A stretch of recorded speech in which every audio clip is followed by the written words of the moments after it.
I, I like that idea that it's not something that's been readily available to everyone, unless you pay a lot of money, and that's something that me and Dan, and Serpent as well, and Sam have all agreed on, that there will always be a free tier. 100% there will always be a free tier.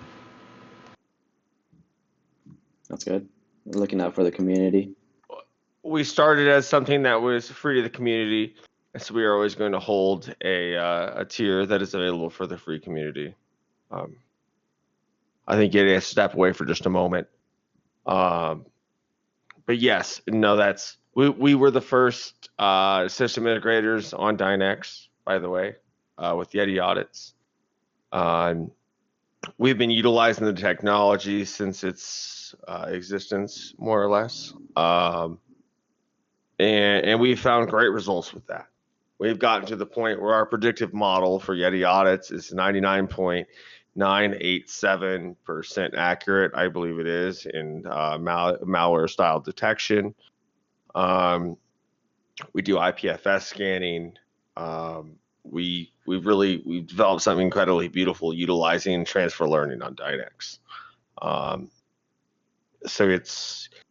And that was before any of us worked at Dynex, to be quite honest with you. Yeah, the Yeti audits concept was way before any of us were working for Dynex. We just saw the real benefit of utilizing that kind of compute, to be totally truthful. We have a question from Cheer. Can I do the honors of formally rubbing it in Vitalik's face when Dynex overtakes its market cap next year? Oh, I honestly would love nothing more than that, but we're very realistic. We try not to talk about price too drastically. Actually, me and Dan had this conversation earlier, funnily enough. The best way to explain that is that we all, and that's everyone at Dynex, right? We all hope that it does get the kind of traction it deserves. Right, we work hard. We pretty much have a team of nearly, well, it is 50 now, of 50 staff. We aren't some very small company trying to build this. 50 staff for employed staff, not contractors, employed. It's a lot of money, and we've got to make it pay off. First and foremost, we're a business. At the end of the day, we have to start making money. We can't always be in the negative.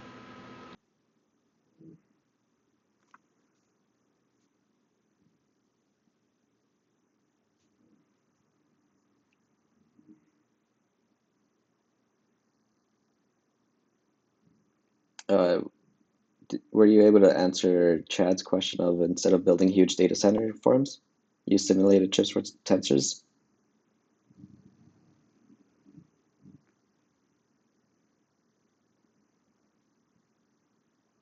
So we've been looking at, there is a way to bridge TensorFlow code over to Dynex. We already have tested it. The TensorFlow packages are available, but they're very much a beta product, right?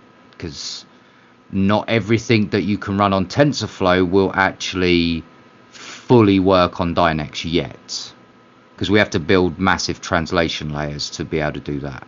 It's something in the works, but obviously for us, TensorFlow is not quantum, don't forget.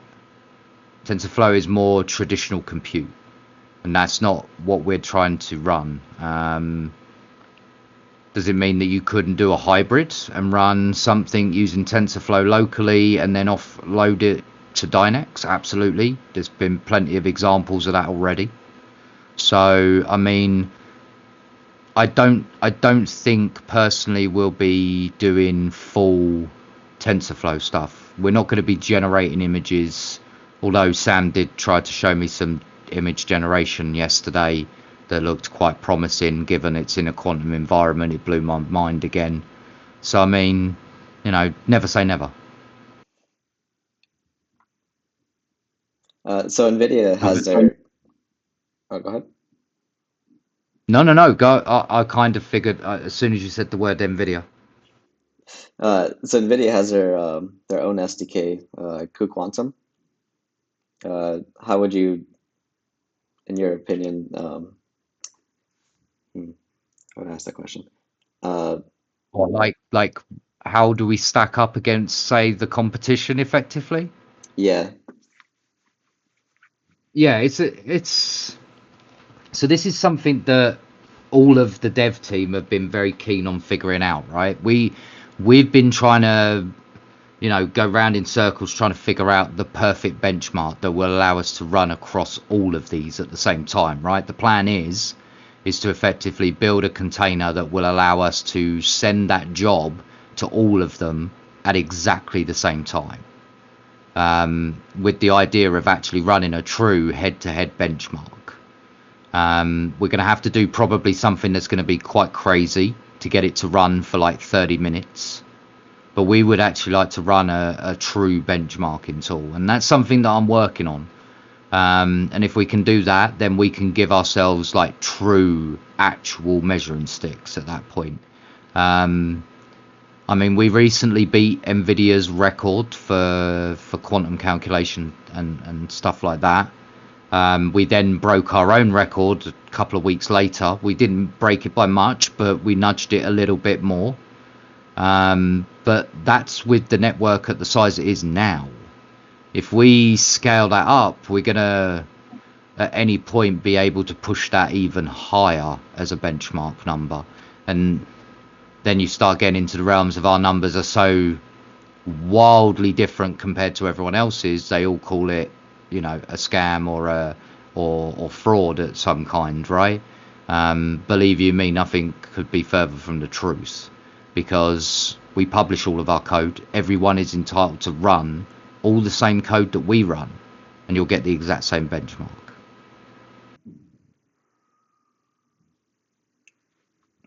Cheer has another question. Has Dynex considered formally approaching NVIDIA and saying, hey, look what we got, look what we can do, let's see how we can do it, perhaps a partnership or endorsement? It's actually a very interesting concept. Yes, we wouldn't be opposed to doing some kind of partnership with NVIDIA. As long as the partnership is beneficial to both parties, I'd be very open to it. The other one that we might look at is whether we reach out to actually D-Wave themselves, because we're already interoperable with them. It would make that stepping stone between D-Wave and our tech very easy. Just the only problem is that to those guys, we're going to look like competitors. And a lot of the time, competitors don't want to talk. Now, I'm always open for a talk. I've not got any problem with that. And like I say, I would love nothing more than to have a chat with NVIDIA and see what we could do together. It'd be really fun. I think it'd be really fun. During your process of learning quantum computing, so there's two ways to learn quantum computing. You can either learn it the physics way or the matrix multiplication way. In your opinion, which one was easier for you? Well, I mean, neither was technically easy for me, right? Learning a new coding language, or not new coding language because it's coded in Python, right? But actually understanding that code to do with quantum algorithms, right? If I'd have done this 20 years ago when I was, 18, it would have been all right. But I'm getting old now, right? I'm nearly 40. It's taken a while longer than I was expecting. I'll give Sam his credit. He's a very patient teacher, right? Like, he's been teaching me both methodologies. I do prefer the math side more than the physics side, mainly because I didn't do so good in science at that point from that side of the equation when I was younger. But for me, like, the math side is what obviously is quite interesting to me. And I saw a comment in the chat here that YouTubers are calling us a scam, Yeti. Well, no, I So think they're done calling it a scam because I like we've spent a lot of time going around to YouTubers, to other companies, and showcasing what we can truly do.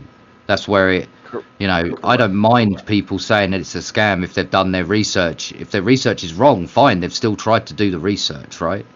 Calling it a no, scam without the research, though, is even worse.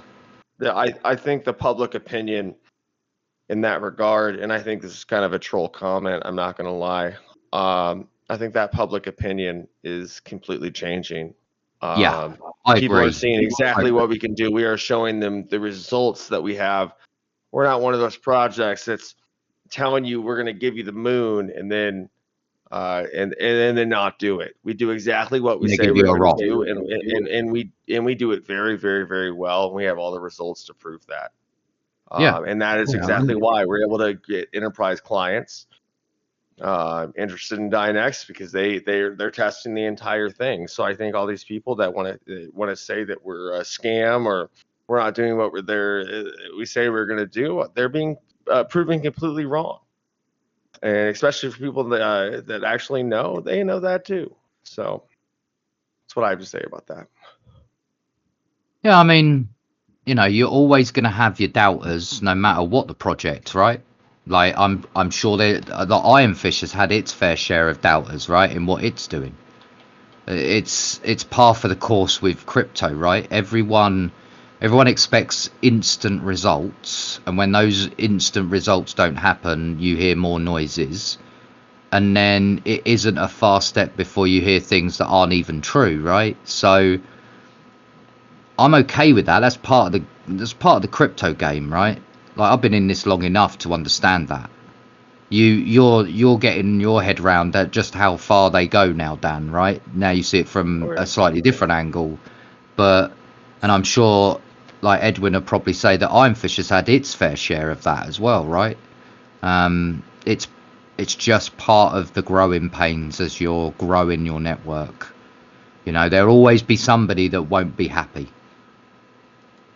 Yeah, there's I've seen comments about people thinking that the view key that's used to assist in like audits and stuff, where you can share your keys, that where the person receiving the keys can only see, only has view only privileges, like they can't transact or anything.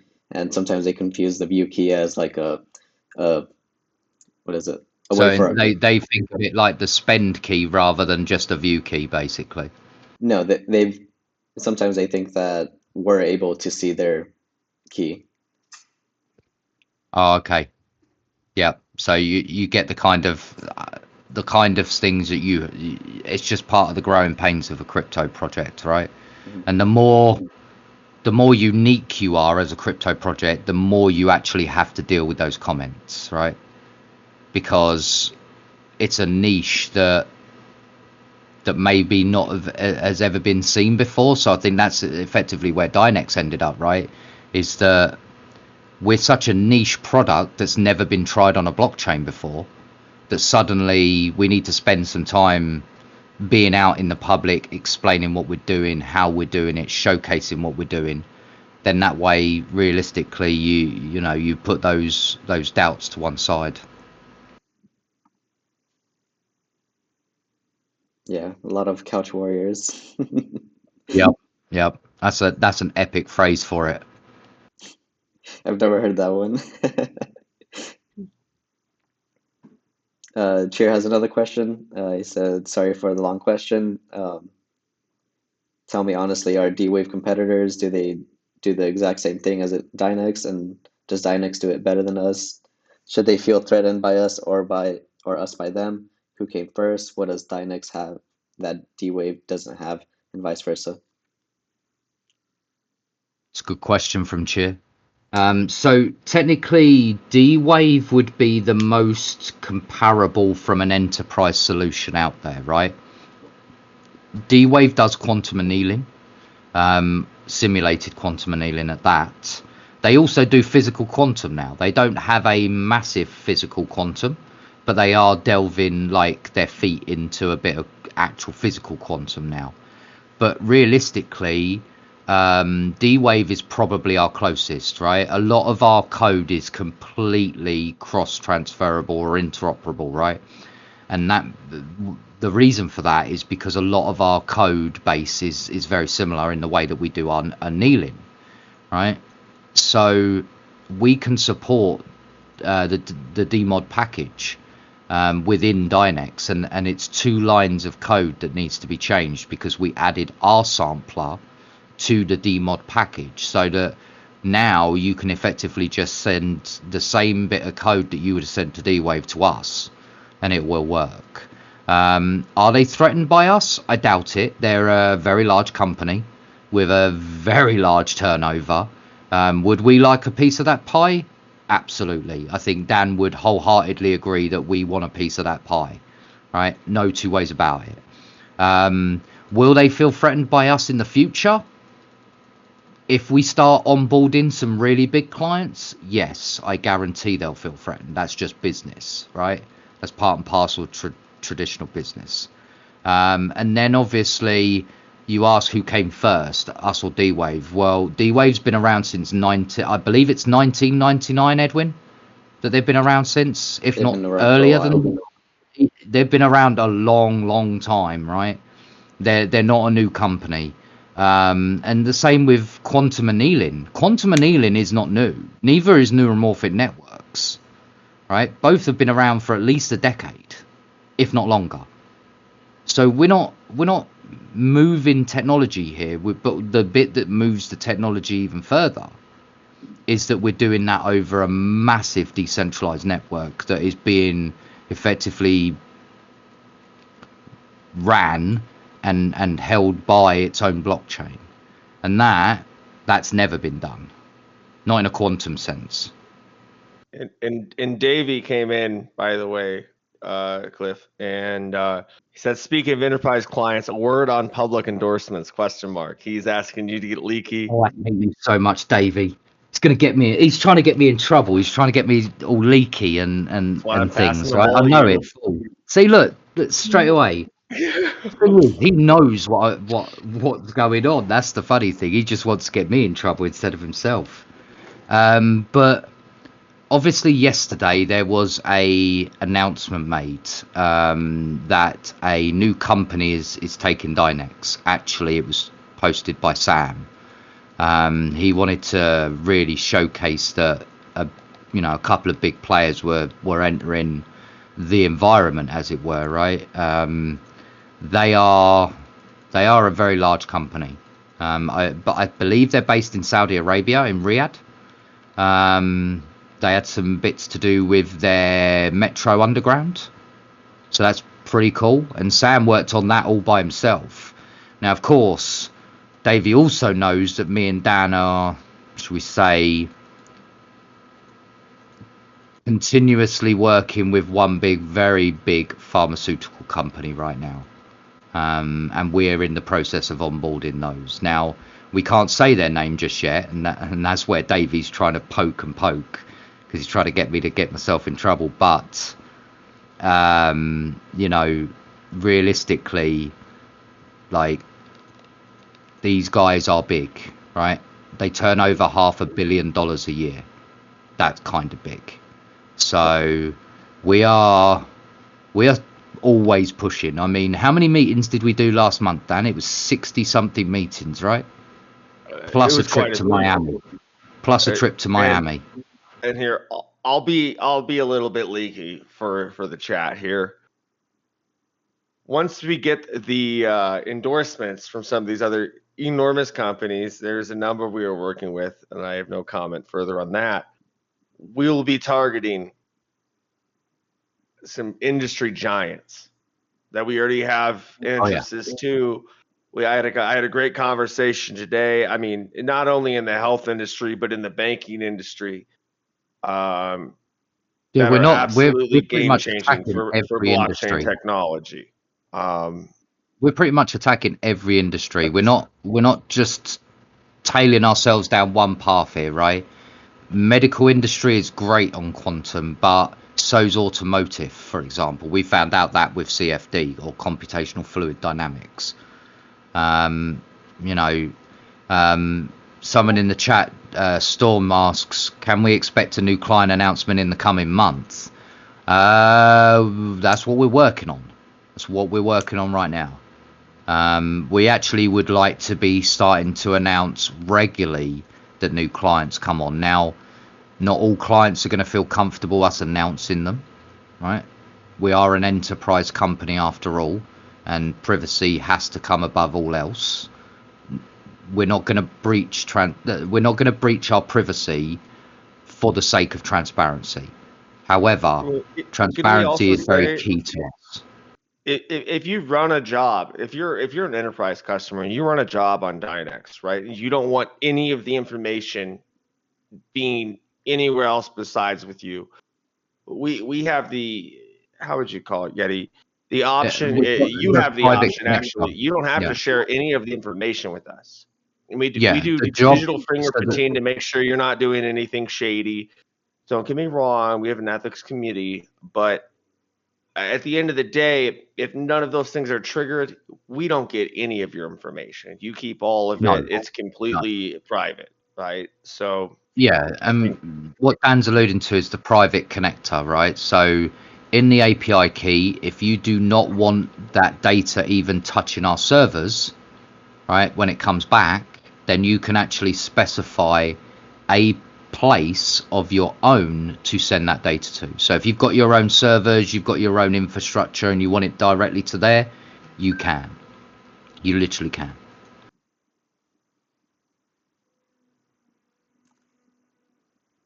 So Edwin, should we talk about maybe some crypto Olympic information, as seen as, you know, this is what this was about, and how you've came up with this crazy idea?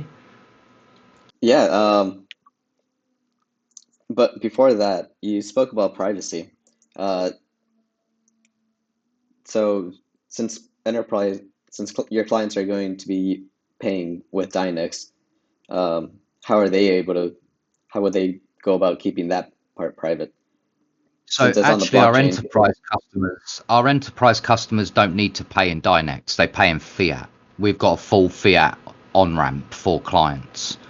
What we do is we have a subscription liquidity system that actually pulls that money together by the end of the month, and will buy up on the open exchange the number of Dynex we need over the course of an entire month. We're just in the process of starting to roll that piece out. Davey, you might have to correct me if I'm wrong, but it's pretty darn close to being running right now. I think it's just in the last phases of testing. And that'll be tied in probably with our wrapped token that we've got coming as well. I don't know if we've actually got a full date for that. I've got a date in mind, but I don't know if we're allowed to say it yet. But the wrap token will open us up for other options as well, so that you can grab Dynex on a DEX, one-to-one bridge, and take your wrapped to native and your native to wrapped. So yeah, I mean, the customers won't really see the blockchain side, to be quite honest. We don't even market it these days, do we, Dan, as a blockchain to our enterprise customers? It's just a distributed network. Yes, sir. That's not a huge thing that's brought up. We do it in a very professional way. That's what I can say. Right. Now there has been a question. Has there been an independent audit of Dynex security posture? So are we talking about securities from an SEC perspective here? Is that what I'm thinking that the question means? No, I don't believe so. Or you just meaning from a regular audit perspective? Yes, Yeah, sir, so data security. Okay, so you're talking about GDPR, ISO 27001, and all those good, nice, big certificates that we all would want, right? I believe that's probably where we're heading, right? As well as all, obviously, audits of our wallet, smart contract for our wrapped token, a audit on our bridge. So we're already working on all of that. We're actively seeking to get ISO 27701. Although if anyone in the chat is actually familiar with ISO 27701, it's shall we say, gonna be fun, and will be one of the very first real blockchain companies to be fully ISO accredited. There's not many out there that are ISO 27701. Yeah, Zapirate just says it's going to be interesting to explain it to the auditor. Yeah, it really is. Like, when I started the conversation with them 2 months ago, I mentioned the word blockchain once. And that was the worst idea I could have done. Because realistically, I need to make them understand what we're doing first before using that word. Like, blockchain scares a lot of people as a That doesn't word, change our right? security though either. Let's just be fair. Doesn't change It doesn't how change hard we go absolutely with our anything. security. No, Yes, and we have. no. Can you want to talk a little bit about our custom encryption that was created by someone Yeah, that I know? yeah. So we run a fingerprint scanning technology that will basically look at the data that's coming in or out and look for patterns. It does not decode the whole data, right? Because you don't need to. When a piece of software or a program is run, no matter where it's run, it will always leave digital dust. And it's those digital dust trails that we use to lock onto what a job is actually doing.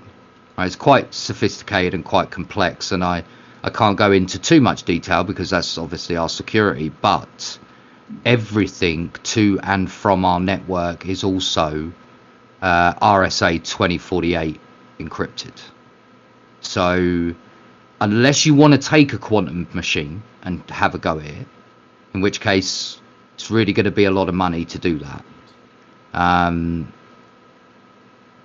Realistically, we're okay. The data is secure. With, like I say, we've got internal and external audits going on right now.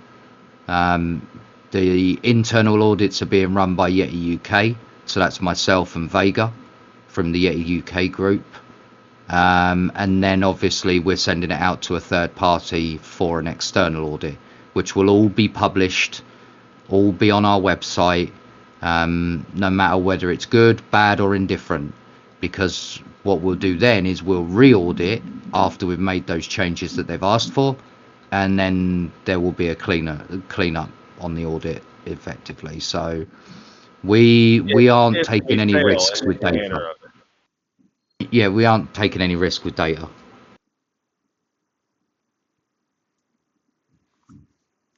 Nice.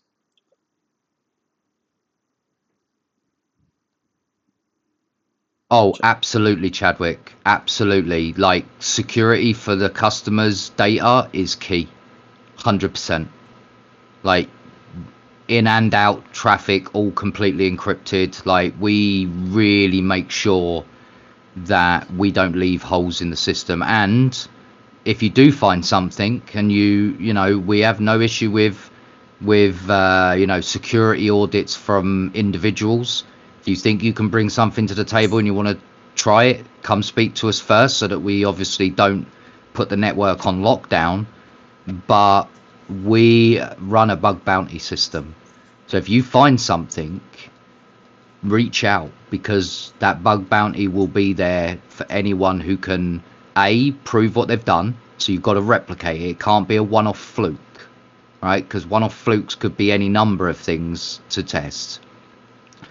You also have to need to understand all the logic of what it actually is doing, because you might get round one thing only to hit another brick wall. Well, in which case it's still fine and secure. You just let us know that you've got past the first effectively wall. So we love anyone in the community bringing that to us. We really do. We want to be the best we can for you guys and ourselves. Yeah. So if you guys have anything like that, please bring that to the table. So he's asking the FTP site where the model is uploaded to, what does the security look on like that? So an insane amount of security is the answer, because there's very few pieces of the puzzle that we run ourselves. So anything we run gets like super like paranoid Yeti working on it, basically. and it's not a good idea to make me paranoid like that, because yeah, I would hate the first person that tries to connect to it and goes with a wrong password, because they're going to instantly get shunted off the server immediately. But and Sherm has asked, are there any big conferences we are attending soon where they can the community can learn more about Dynex and meet the team? The answer Would you to like that to is take yes. that one down? I will take that one. We will be at BTC Nashville. And if anyone wants to get together, you want to have dinner, you want to go learn more, I will make myself, and Sherm will make himself available. We will also be at Singapore Token 2049. We will be in Japan. We'll also be in South Africa. We're going to be all over the world, and we are completely open to meeting with anyone from the community, and we love to do that. You guys matter the most to us. We need you guys just like you need us. And so, yes, if anyone's going to be at any of those events, please reach out and hey, let's have a dinner. And let's become friends, and let's make something absolutely beautiful here. I agree. We met loads of people at Mining Disrupt, from all different blockchain companies, right? We had a whale of a time, didn't we, Dan? Like, we met a lot of people there that were really kind of impressed and wanted to know what we were up to. So, you know, I'm just waiting for Ironfish to start coming and doing these kind of things, right? You are a POW network after all, right? Yeah, let's give Edwin a hard time real quick. Yes. Yeah, we're attending some events.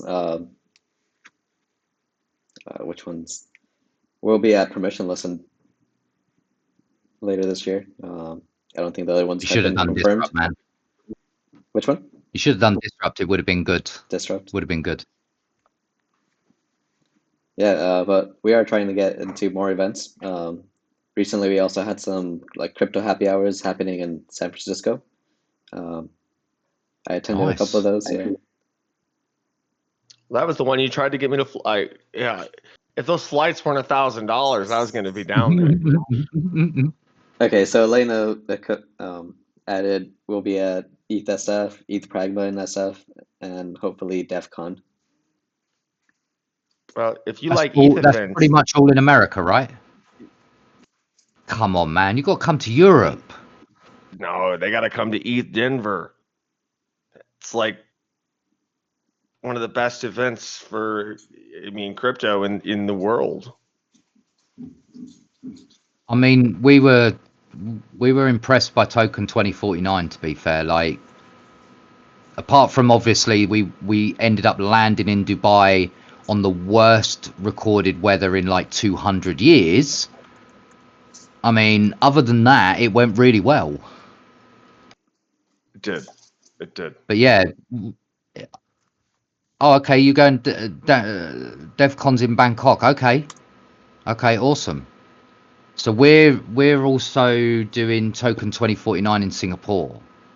So yeah, you guys should definitely come to that. There's a lot of people there. Yeah, we'll look into that one. So plus, if you guys do make it, we'll do a dinner or something. I might not be able to go. I have travel restrictions at the moment. Nothing bad. I didn't do anything. I'm not in trouble. Just can't go out of the country right now.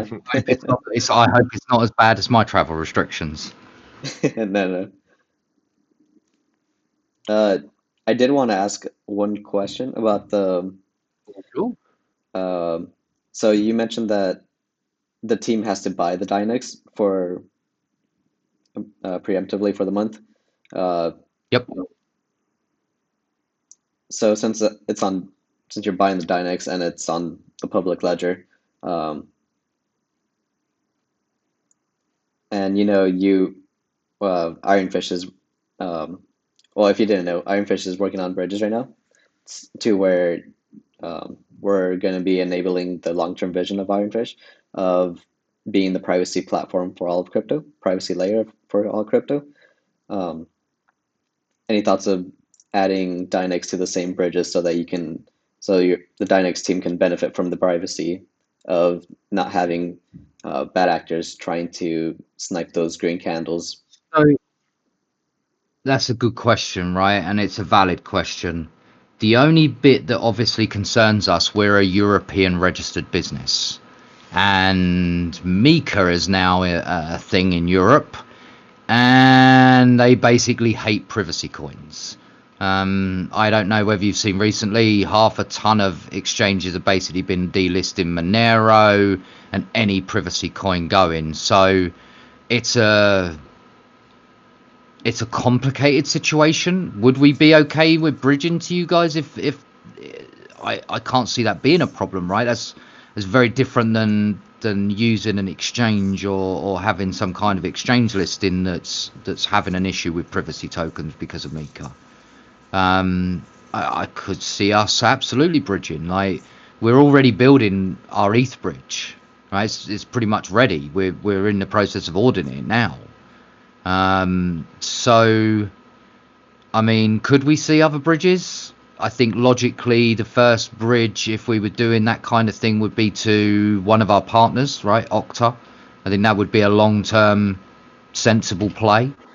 And then we would flesh out who else we would look at. Privacy aspects, I mean, are good. Having issues from a regulatory problem, though, for us is not what we need. You know, that's the tricky bit, is the balance. Mm-hmm. Definitely. You guys, actually, how are you guys having with Mika? Like, I'm sure you guys have probably had that conversation, right? About all of what Mika's bringing to the table. Elena, are you Oh, still in look, chat? Edwin, Edwin's going to get all leaky. I'll let Edwin's going to you get all leaky in this, right? I'll let Elena take that question.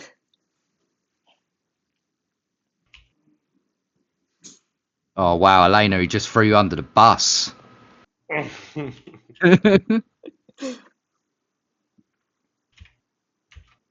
But no, it's a complicated system right now, right? Because you've got America doesn't have an issue with the privacy token, for example, right? Europe now does. So how do we get to some sort of happy medium, right, where it's nobody's getting wrecked because of some crazy rule that they've put in place?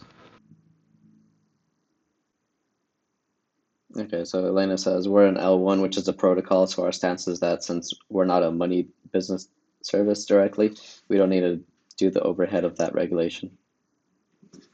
See, we looked down this exact path. We actually had some like high-end blockchain lawyers get involved to actually give us some overhead. So if Elena ever needs to contact those guys, Elena, let me know and I'll drop you their emails. They're brilliant. They'll give you a full rundown of where you stand from a legal standpoint, at least. They're awesome guys, Elena. Seriously. Yeah, yeah, they know their business. So, oh, they say, okay, Elena said we got tons of lawyers. Okay, offers there though if you guys need. Happy to help. You know, we're all in this together. It's one of the reasons why we deprivatized our chain from what we were, because we were a privacy chain, right? We started off as a privacy chain. We actually turned it off because we were very concerned that they were just going to come in and hit us hard, and so we didn't want to risk potentially, especially with enterprise clients on our network now, right, that anything could potentially shut us down. Even for a split, even for an hour would be devastating to us because we pride ourselves on the fact that our network is 24/7 available.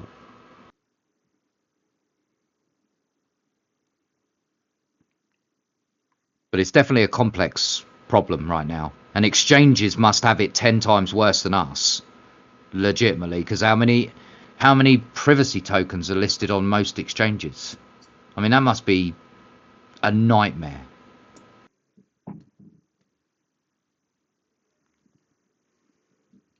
All right, let's move on to a lighter subject. The whole reason we're here, the crypto Olympics. Oh yes. Yeah. You So probably also noticed that while you was, getting a nap, that suddenly that little group of ours that I was helping you with has suddenly grown, and now there's a whole bunch of YouTubers in there that have agreed to sign up. By the way, so do apologise for dropping you in it, but I kind of figured that you wouldn't mind getting the numbers in the door and have a chat with them. So yeah, we've already got half a team of YouTubers. Dynex is pretty much halfway done with choosing their people to actually participate. I know that you're down on the list for Iron Fish, right, Edwin? I yeah, believe you're down for chess. yeah, Awesome. That's going to be an interesting one because Sumi's playing chess, right? yep. That was my question. That's going to Should be I? that's going to be one of the interesting ones. Do I want to beat Dan in chess, or did I want to play against Sumi in chess? Dan in poker. Poker. No, I gave up my spot. Actually, Davey and Sherm are now playing poker for Dynex. So now Dan I'm Dan's going playing up against Greater Good Mining. I'm playing some other games now. So Oh well, I I'm guess I not made sure the what they right are yet, choice. and I've never played. Yeah. So So we good have good luck. we're gonna have chess. We're gonna have poker. Um, we're gonna have Jackbox TV. If anyone's not familiar with it, it's basically like a game where only one person has to own the game, and like up to 8 people. I think some of the mini games are up to 12. But all you need is internet connection. You can play on your phone. You basically just choose like A through D, like multiple choice, and or you get options and you just click a button. Um, you can play on your phone, you can play on your desktop, laptop, whatever. All you need is like some invite code that I would be giving, and then you join. What else do we have? Do We you have want to trivia. do you want to let the people know With trivia. which blockchains are participating? Yeah, Because sure. obviously Oh, it's pretty big names. Like we got some good competition. Yeah, and so we have Dynex, obviously, Ironfish. We have Flux. Yes, we do. Yes, Chad. Um, we have Ethereum Classic, and we have Octaspace. And then we have a team of YouTubers slash social media influencers.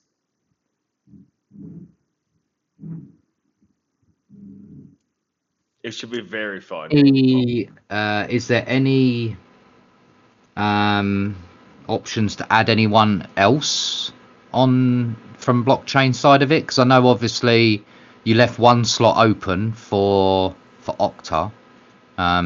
So I don't know if you're adding more to that equation by the looks of it, or is it going to be kept with like the ones that you'd already figured out? I mean, if other teams want to join, they can. Certainly can. Just reach out. Let's see if we can get some more teams on there before Friday. Uh, Okay, so the way it's gonna go down is Monday through Thursday. It's just community games. It's free for all. Anyone can join. You just go down to the gaming fishies section in our Discord and go into fishy chat. That's where the games are gonna be hosted. That's where I post the invite links or invite codes, whatever is needed. perfect. And yeah, we just have a great time. Yeah, I think I'm also excited. maybe do some community teams as well. Maybe like you could take two community members from every single participating blockchain and make an entire team out of just a combination of all of them, effectively from their communities. So Yeah, so that was the plan for the last week. Basically have I guess the top players, whoever won the most um, or other, and just have a team of community members go against the the blockchain teams, and I think that'd be really cool. yeah, gives them a reason to play all 4 weeks. Oh, absolutely. Have the chance at playing Yeti or Sumi or Dan. Yeah, it's gonna be good. I mean, I'm terrible, but I'm still gonna be enjoying myself. You Yeah, know, I meeting plan on community winning the members. entire thing. Yeah, that's why we're here. We want to. I feel like there isn't a lot of uh, camaraderie between blockchains. It's always seen as a competition. So we want to change that a little bit and get different communities together just to learn about all the other communities and see what they're doing. I like the idea. I really do. I think I wish that other blockchains would be that open to the idea. You know, we see such a tribal mentality within crypto these days, right? Like realistically, there's enough space for every project to be able to have some space to breathe, to be able to code, develop, and make something, right?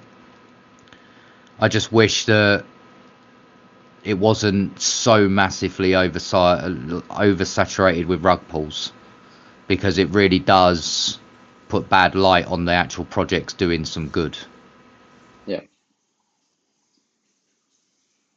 definitely. No, I'm super looking forward to this. Now, do we have a start date that you wanted to actually properly start this? Have you got an idea yet? Yeah, we'll be launching later today with community games. So Okay. this Friday will be the first team game.